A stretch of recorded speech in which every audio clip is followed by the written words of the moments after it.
এখানে সবাইকে স্বাগত জানাই। আপনারা তো অনেকভাবে বাঁধাকপি দিয়ে চিংড়ি মাছ রান্না করে খেয়েছেন। একবার আমার মতন করে সহজ পদ্ধতিতে আপনিও শিখে নিতে পারবেন ছোট ছোট টিপস সহ। তবে আজকে আমি বাঁধাকপি দিয়ে চিংড়ি মাছ রান্না করব পেঁয়াজ রসুন ছাড়া। এতটাই সুস্বাদু খেতে, আপনি একবার রান্না করলে বারবার রান্না করবেন। এক টুকরো চুই ঝাল দিয়ে আমি এখানে কিভাবে বাঁধাকপি রান্না করব পেঁয়াজ রসুন ছাড়া, চলুন সেটা একবার দেখে নেওয়া যাক ভিডিওর মাধ্যমে।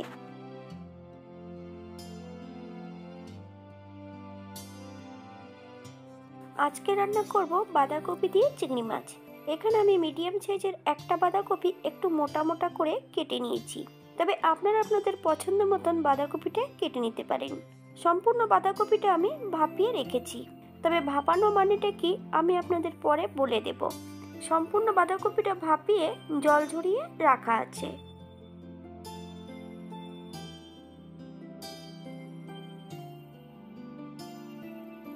একটা কড়াইতে বেশ কিছুটা সাদা তেল অ্যাড করব। তেল গরম হওয়া পর্যন্ত অপেক্ষা করতে হবে। ফোড়নে রেখেছি সাদা জিরা আর এক টুকরো দারচিনি। ফোড়ন থেকে সুগন্ধ বেরোলে নুন হলুদ দিয়ে আলুগুলো প্রথমে ভেজে নেব।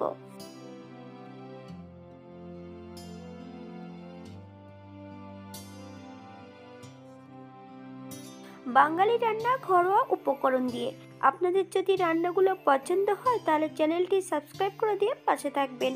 পাশে থাকা বেলটি বাজিয়ে দেবেন, নইলে নিত্য নতুন রান্নার নোটিফিকেশন পাবেন না।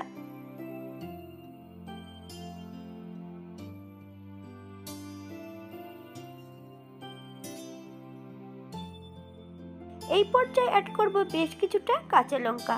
আচ্ছা, আমি কাঁচা লঙ্কাগুলো কিন্তু ফালি দিয়ে অ্যাড করেছি। আপনারা লঙ্কাটা এর থেকে কম বেশি অ্যাড করতে পারেন। এই পর্যায়ে বেশ কিছুটা বাটা মশলা অ্যাড করব। আদা জিরে ধনে একত্রে বেটে রেখেছি, সম্পূর্ণ বাটা মশলাটা অ্যাড করব। তবে এখানে কিন্তু ধনে আর আদার মাত্রাটা বেশি আছে, জিরের পরিমাণটা আমি এখানে কম দিয়েছি। এই পর্যায়ে অ্যাড করব হাফ চামচ হলুদ গুঁড়ো, হাফ চামচ কাশ্মীরি লঙ্কার গুঁড়ো। মশলা সহ আলু দিয়ে বেশ ভালো করে ভেজে নিতে হবে।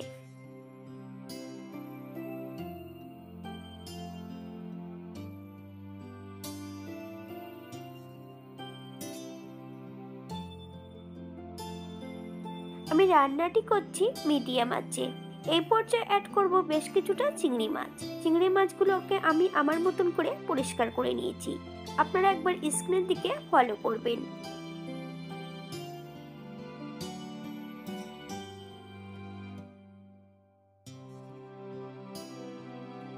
এই পর্যায়ে অ্যাড করব মশলা দেওয়া বাটি থেকে সামান্য একটু জল। বেশ ভালো করে মশলাটা কষিয়ে নিতে হবে।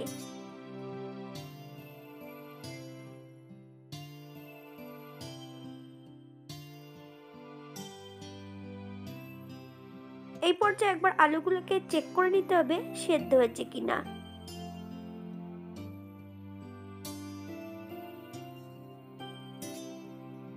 সম্পূর্ণ ভাপিয়ে রাখা বাঁধাকপি অ্যাড করে দেব।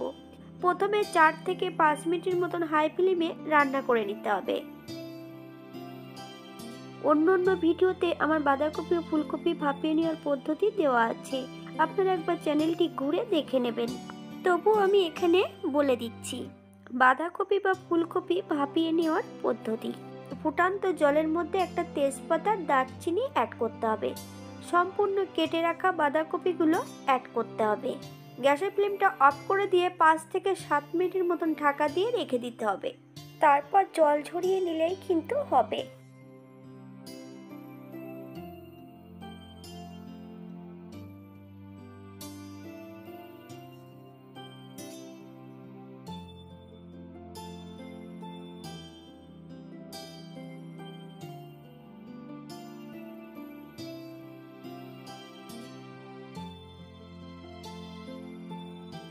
বাঁধাকপি বেশ ভালো করে কষিয়ে নিয়েছি মশলা সহ। এই পর্যায়ে আমি ঢাকা দিয়ে রেখে দেব 5 থেকে 7 মিনিটের জন্য। তবে শুধু ঢাকা দিয়ে দিলে হবে না, মাঝে মাঝে ঢাকা খুলে কিন্তু একটু নেড়ে চেড়ে দিতে হবে, নইলে কড়ার নিচটাতে লেগে যেতে পারে। আমি রান্নাটি করছি মিডিয়াম আঁচে।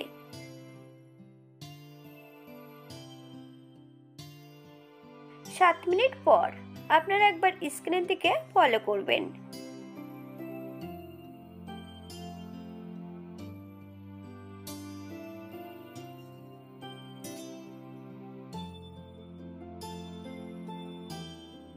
এক টুকরো চুই ঝাল আমি অ্যাড করেছিলাম।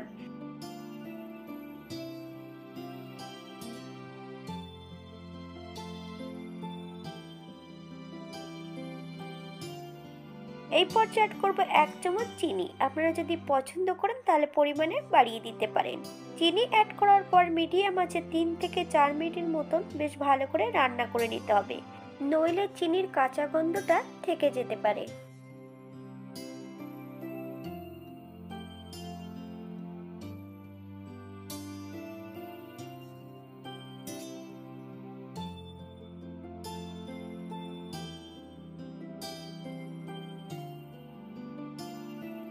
চার মিনিট পর এই পর্যায়ে অ্যাড করব গরম মশলা বাটা। আপনারা গুঁড়োটাও অ্যাড করতে পারেন। মিডিয়াম আঁচে 2 থেকে 3 মিনিটের মতন বেশ ভালো করে নেড়েচেড়ে মিশিয়ে নিতে হবে।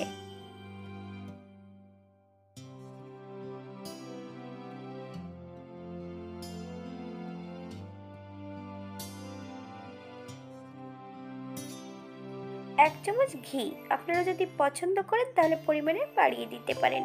গ্যাসের ফ্লেমটা অফ করে দিয়ে 5 মিনিটের জন্য স্ট্যান্ডিং টাইম দেব, তারপর সার্ভ করব।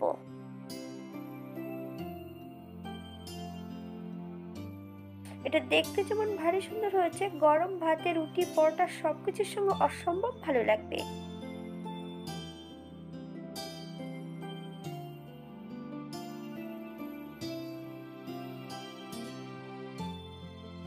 আপনারা একবার বাড়িতে একই পদ্ধতিতে বানিয়ে নেবেন।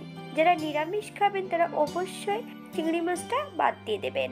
আপনারা যদি পেঁয়াজ রসুন পছন্দ করেন তাহলে অ্যাড করতে পারেন। আমি রান্নাটি করেছিলাম সম্পূর্ণ বাটা মশলায়, আপনারা কিন্তু গুঁড়ো মশলা দিয়ে রান্নাটা করতে পারেন। আজকের ভিডিওটি এই পর্যন্ত। সবাই সুস্থ থাকবেন, ভালো থাকবেন। অন্যদিন নতুন রেসিপি নিয়ে আপনাদের সামনে আবার আমি হাজির হব। নতুন ও পুরনো সকল বন্ধুদের অসংখ্য ধন্যবাদ ভিডিওটি দেখার জন্য। হাতে যদি সময় থাকে তাহলে একটা লাইক, কমেন্ট, শেয়ার করবেন।